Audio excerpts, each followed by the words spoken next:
Hey sis, happy Friday. I just wanted to share some words of encouragement today. So about 3 weeks ago, I was in a car accident. I was headed to work, but oh well, I guess I should say I'm okay. Obviously, I'm okay.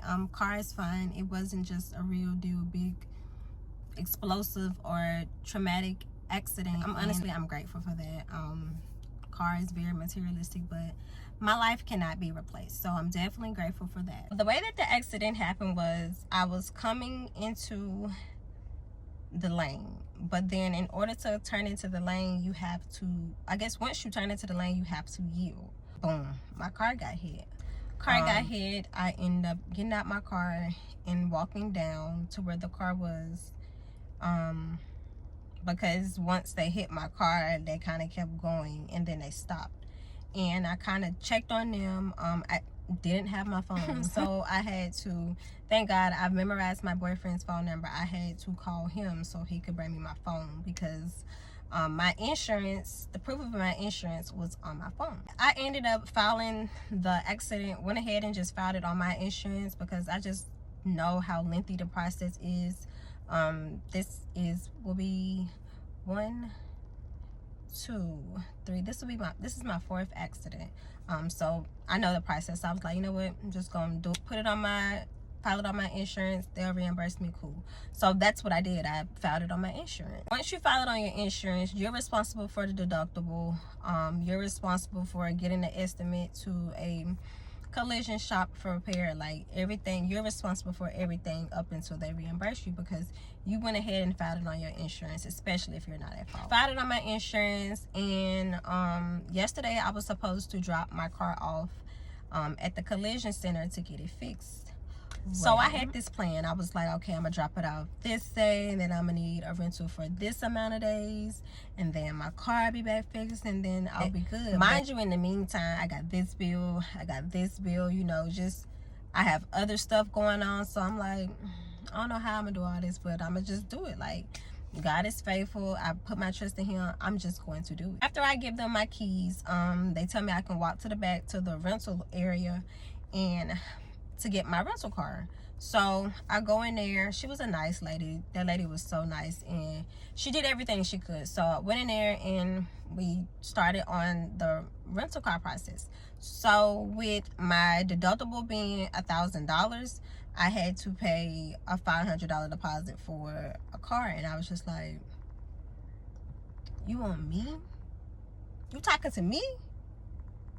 I almost asked that lady, was she talking to me? I promise y'all, because $500 for a security deposit on a rental like that was crazy to me. It was like, you know, since your deductible is this much, you got to pay this much for a security deposit. She was like, but you can call your insurance company and ask them to lower the deductible and tell them what's going on, and then I can change you won't have a security deposit. I was like, okay, cool. Call my insurance. That was like, oh yeah, no, we can't do it. Like, they were like, no ma'am, because the car is already wrecked, and so they would need updated pictures. And if the car is already wrecked, then like they're not doing it. I don't know if they thought like I was trying to do it so I wouldn't have to pay the $1,000 deductible and I just had to pay the $500. But I had already explained, like, I'm literally just trying to get a rental, and the deposit is $500. I just need you to lower it, and then after I turn the rental back in, we can go back to $1,000. But I don't know if they didn't get that or whatever the case may be, but it doesn't matter because it didn't get lowered. With the deposit not getting lowered, I forgot to mention that I didn't have rental coverage on my insurance policy, mainly because my mom has a second car. So I was like, I'm not gonna need a rental. I can just use my mom's second car. But something is wrong with the second car, so Lord behold, I need a rental. So with me having to pay for the rental, because I don't have rental coverage, I would have had to pay $500 deposit, however much the rental was, and then I still had to pay my $1,000 deductible when they were done with my car, when they were done with all the body work on my car. So I was like, yeah, no.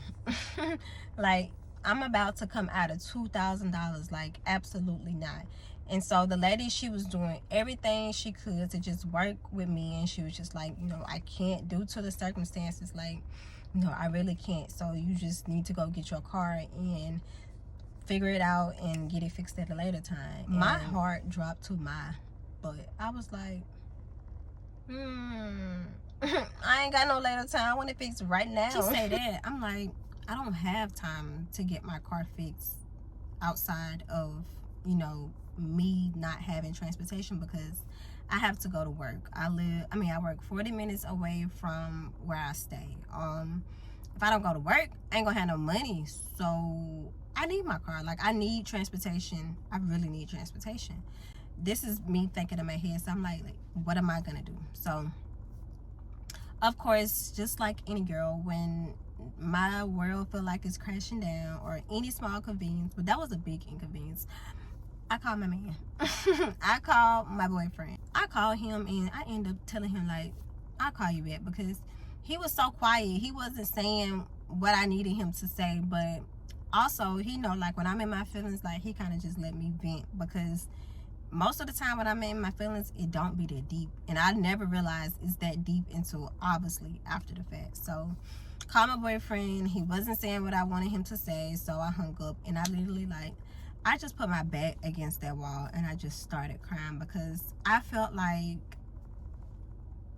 where do I go? What do I do from here? I didn't know when I would have time to drop my car off and not have my car because I gotta go to work. Like, and then I didn't know if I did drop it off on my off days, it's not gonna be ready in 3 days. Like, this is gonna take time. So, like, I just started crying. Tears just started coming down. But I like, oh, I'm so angry. Like, I never was angry. I was just sad, because I was like, what am I going to do? I literally felt like my back was against the wall, but like, that's how I felt, like my back. Insurance company wouldn't lower my deposit, and then the lady was like, you just use your insurance claim. I was like, I don't have rental coverage. She was like, oh, well, we don't even do that here. What?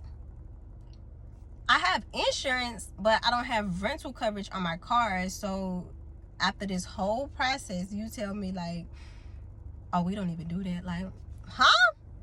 I was so irritated. I was just like, okay. So I end up getting my stuff and I walked back to the front and I told them, I was like, hey, I dropped my car off today, but I actually need it. I'll figure out when I can drop it off again.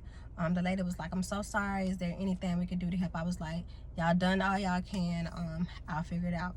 Obviously, when I walked out, you know, I started back crying. I started crying because obviously, you know, I was just like, I'm screwed. Like, I don't have nothing to do. I don't have no other options. Normally, I'm a girl of plan A, B, C, and D. All my plans had really been exhausted. So I was like, dang, like, I ain't never had all my plans exhausted. Like, what am I supposed to do? I had all these plans. This is how it was supposed to go. So what am I supposed to do? Well, on my way home, I just started thinking. It was already quiet in my car because ever since my accident, honestly, I don't listen to music.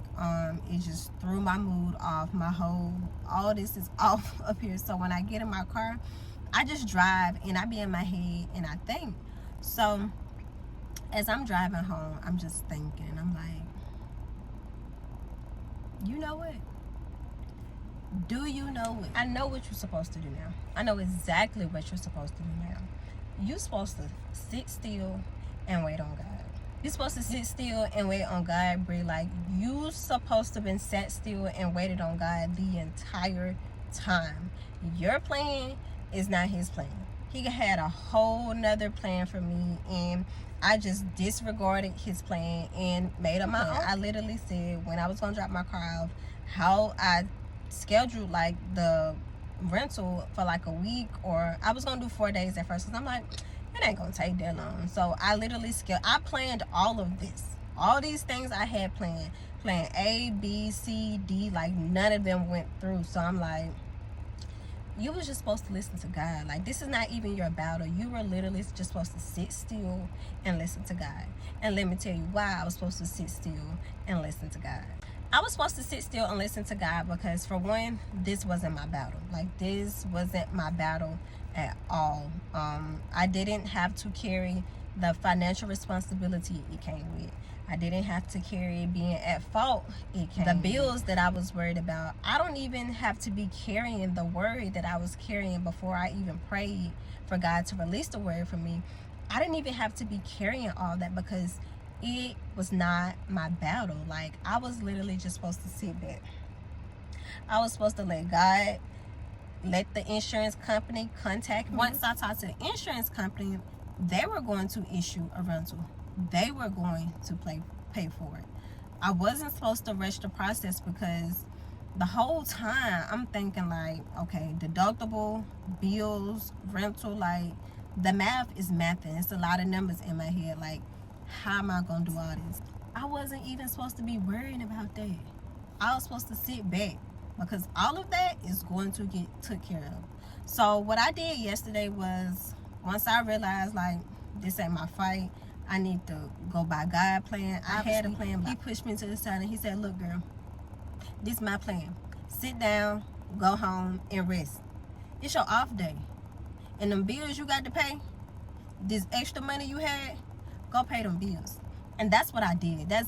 That's what I did. Like, I'm going to pay another one today, but that's exactly what I did. Like, I literally sat down and I listened to him. Like, a lot of people say that God will talk to them, and some people say they hear it physically, some people say they see it in signs. I'm the type of person, I've never heard it physically, but in signs, or just if I'm driving and I get to thinking about something in my head, I'm like, this is God talking to me. So I feel like yesterday on my way home, he was talking to me. He was just like, sit back, relax, I got this. So I said all of that to say, if you're going through something right now, or you're trying to overcome something, give it to God. Give it to God, especially if it's not your fight. Majority of the time, it's not your battle anyway, because certain things you just can't control. And when you can't control something, it's not your battle. Like, it's nothing you can do about it. So, like I said, my advice is to just let it go. Let it go and give it to God. You may have a plan, but I promise you, that man, he got a bigger plan. He got a bigger plan, and he got a better plan than you can even imagine. Because honestly, you can have told me that this situation was going to go the way that it was going to go, because I had it planned out. Ultimately, I had plan A, B, C, D. Like, I had it planned out, and within my plans, I had this dot, because I knew what I needed to do. Whatever plan I chose, I had dots for them because I knew what I needed to do, but it wasn't my battle. It wasn't my battle. And it's not yours either, sis. Happy Friday. I hope you guys have a good weekend. See you next week.